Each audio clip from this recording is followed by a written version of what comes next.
First year algae के lectures में जो हम टॉपिक इस समय कर रहे हैं वो है फियोफाइसी का मेंबर एक्टोकार्पस।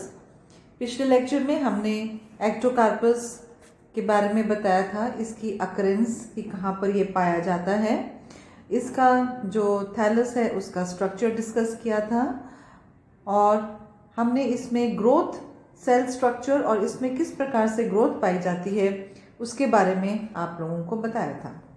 आज के लेक्चर में अब हम रिप्रोडक्शन की बात करेंगे। एक्टोकार्पस में रिप्रोडक्शन जो है वो लैंगिक और अलैंगिक दोनों प्रकार से होता है और इसको भी हम दो पार्ट्स में स्टडी करेंगे।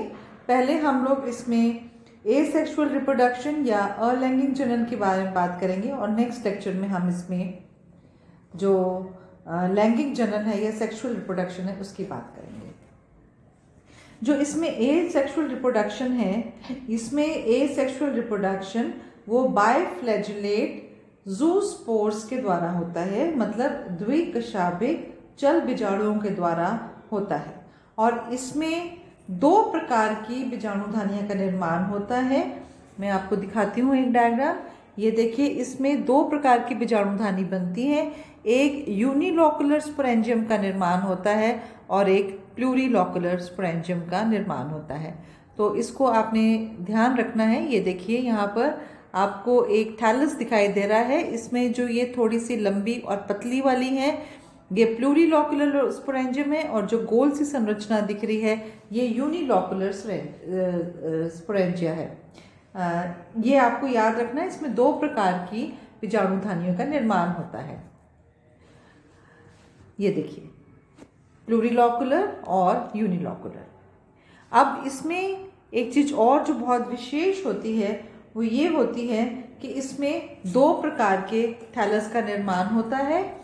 इसमें एक जो एसेक्सुअल रिप्रोडक्शन, जैसे मैंने आपको बताया, ये जूस्पोर या चल बीजाणुओं के द्वारा होता है और ये जो जूस्पोर्स होते हैं ये अगुणित भी हो सकते हैं और द्विगुणित भी हो सकते हैं।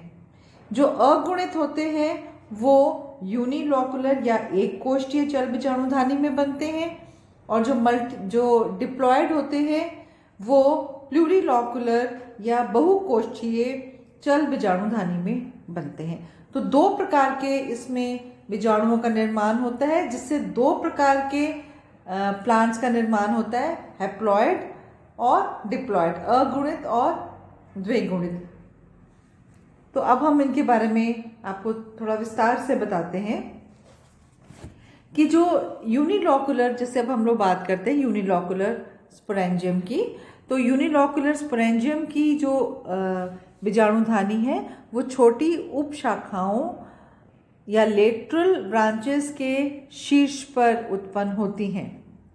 तो इनमें क्या होता है कि इनमें जो इसका डिप्लॉयड न्यूक्लियस होता है उसमें मियोसिस होता है। सबसे पहले मियोसिस होता है और उसके बाद उसमें माइटोसिस या समसूत्री विभाजन होता है, जिसके द्वारा इसमें 32 से 64 डिप्लॉय जो न्यूक्लियाई का निर्माण हो जाता है। और उसके बाद इसमें क्या होता है, इनके न्यूक्लिया के डिवाइड हो जाता है, पर इसमें भित्ति का निर्माण नहीं होता है इनके बीच में और उनके आसपास थोड़ा थोड़ा साइटोप्लाज्म इकट्ठा हो जाता है और ये यूनी न्यूक्लियट या एक केंद्र के खंडों में विभाजित हो जाते हैं और सभी खंड जो है वो एक ही कोष्ठ में रहते हैं और उसके बाद ये रूपांतरित होकर, ये प्रत्येक जो खंड है वो रूपांतरित होकर किडनी शेप का बायफ्लैजिलेट चल बीजाणु बन जाता है। और ये जो चल बीजाणु होता है इसमें एक आई स्पॉट होता है, एक क्रोमैटोफोर होता है और इसके जो दो फ्लैजला होते हैं वो भी इसमें असमान होते हैं और ये जो पार्श्व भित्ति होती है उस पे लगे होते हैं। ये भी इसका एक इम्पॉर्टेंट कैरेक्टर है। देखिए, दो असमान फ्लैजला है जो कि पार्श्व भित्ति पे लगे हुए हैं। तो ये हो गया यूनिलोकुलर स्पोरेंजियम का परिवर्धन और उसमें जो जूस्पोर का निर्माण हुआ वो हो गया मियोसिस के बाद बन रहा है, इसलिए वो हैप्लॉयड है और इससे हैप्लॉयड प्लांट का जनन होगा। अब आते हैं हम दूसरे, अब आप डायग्राम को देखिए, इसमें प्लूरीलॉकुलर स्पोरेंजियम की तरफ ध्यान देंगे हम लोग। इसमें बीजाणुधानियों का विकास जो है ये भी एक कोष्ठीय बीजाणुधानियों के समान, ये भी जो डिप्लॉयड प्लांट होता है उसकी लेटरल या जो उप शाखा होती है उसकी शीर्ष की कोशिका में होता है। और इस प्रकार के जो डेवलपमेंट होता है इसमें क्या होता है कि जो वो कोशिका होती है उसमें बहुत सारे अनुप्रस्थ विभाजन होते हैं, तो उससे 6 से 12 कोशिकाओं की एक वर्टिकल रो जो है वो बनकर तैयार हो जाती है। अब इन कोशिकाओं में ट्रांसवर्स और वर्टिकल दोनों प्रकार के डिवीजन होती हैं, जिससे एक बहुकोष्ठीय बीजाणुधानी का निर्माण होता है, जिसमें करीब 20 से लेके 40 ट्रांसवर्स रोज जो है वो इसमें पाई जाती हैं। इसके बाद क्या होता है कि इसका जो प्रत्येक जो सेल होता है इसका बीजाणुधानी का, उसमें जो वो माइटोजूस्पोर में कन्वर्ट हो जाता है। जो माइटोजूस्पोर इसको कहते हैं क्योंकि ये माइटोसिस के बाद बने होते हैं और ये डिप्लॉयड होते हैं। प्रत्येक माइटोस्पोर जो है वो पियर की शेप का होता है, डिप्लॉयड होता है और इसमें भी 2 फ्लैजिला पाए जाते हैं। दोनों फ्लैजिला की साइज अलग अलग होती है और ये भी लेटरल साइड पर लगे होते हैं। और ये जो माइटोजूस्पोर्स हैं ये एक जो जूस्पोरेंजियम है, प्लूरीलॉकुलर जूस्पोरेंजियम या बहुकोष्ठीय जूस्पोरेंजियम का जो ऊपर का पोर्शन है उसके यहाँ पर एक पोर बन जाता है, जिसके द्वारा ये वहाँ से रिलीज हो जाते हैं। रिलीज होने के बाद ये जर्मिनेट होकर और जर्मिनेशन के बाद जो थैलस का निर्माण होता है वो इसमें डिप्लॉयड प्रकार का होता है। तो इसको हम एक बार फिर से रिवाइज करते हैं।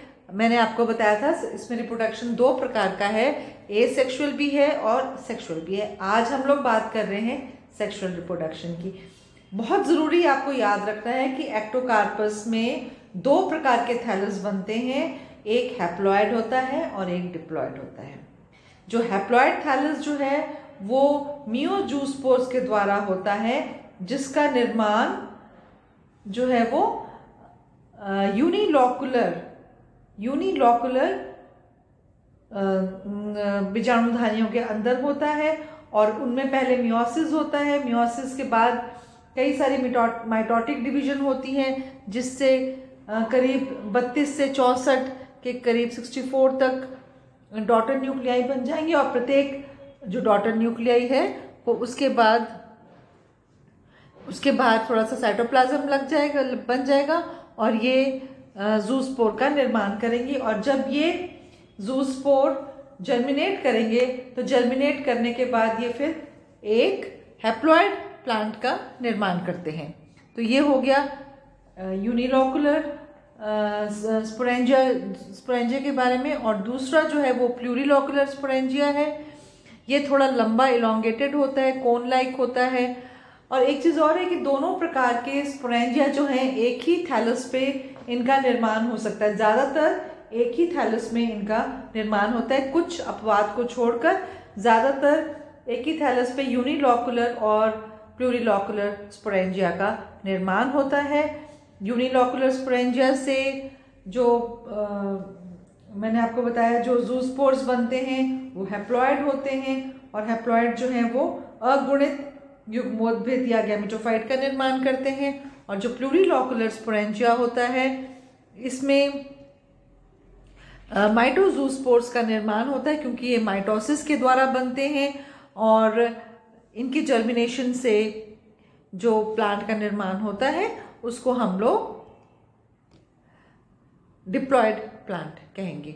तो इसको फिर से देख लीजिए, एक बार चित्र देख लीजिए।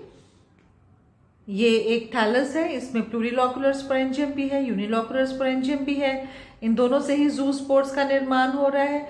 जो यूनिलॉकुलर स्पोरेंजियम से जूस्पोर बनेगा तो इसके द्वारा जो प्लांट बनेगा ये हैप्लॉयड होगा, जो थैलस बनेगा। और जो प्लूरिलॉकुलर स्पोरेंजियम से जो जूस्पोर का निर्माण हुआ है, इसमें मियोसिस नहीं होता है, अर्धसूत्री विभाजन नहीं होता है, इसलिए ये सभी के सभी जो जूस्पोर्स होते हैं ये डिप्लॉयड होते हैं।